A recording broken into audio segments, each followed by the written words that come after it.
வணக்கம் ஃப்ரெண்ட்ஸ். உலக பக்தி நூல்களில் மிக அதிகமாக விரும்பி படிக்கக்கூடிய நூல்களில் இதுவும் ஒன்று. ஆமாங்க, நான் ஹனுமன் சாலிசாவை பற்றி தான் சொல்கிறேன். ஏன் இது பேரில் இவ்வளோ ஈர்ப்பு?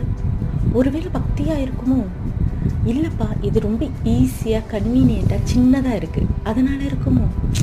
இல்லை, இது கவித்துவம் நிறைஞ்சது. பாடலை கேட்கும் போதே எப்படி ஒரு ஈர்ப்பு அப்படின்ற கவித்துவத்தினால இருக்குமா? காரணம் என்னவா வேணும் இருக்கலாம். ஆனால் இதில் வாழ்வியல் அர்த்தங்கள் மறைஞ்சு கிடக்கு அப்படின்னு சொன்னால் ஆச்சரியமாக இருக்குல்ல? கொஞ்சம் யோசிச்சு பாருங்க. நம்ம புத்தி எப்படி வேலை பார்க்குது? நொடிக்கு நொடி தாவிக்கிட்டே இருக்குதானே. இன்னைக்கு எனக்கு குக்கிங் செய்ய பிடிக்கும், நாளைக்கு பைக் ஓட்ட பிடிக்கும். ஏன் அவ்வளோ தூரம் போவானே? காலம்பரை எனக்கு பீஸா சாப்பிட பிடிச்சா ராத்திரி எனக்கு பால் சாதம் சாப்பிட பிடிக்கும். அந்த மாதிரி நொடிக்கு நொடி மாறிக்கிட்டு இருக்கிற இந்த புத்தியை ஃபோக்கஸ்டாக கான்சன்ட்ரேட்டடாக வச்சா எப்படி இருக்கும்? நாம் என்னெல்லாம் சாதிப்போம் அப்படின்றதுக்கான பர்ஃபெக்ட் எக்ஸாம்பிள் தான் ஹனுமன்.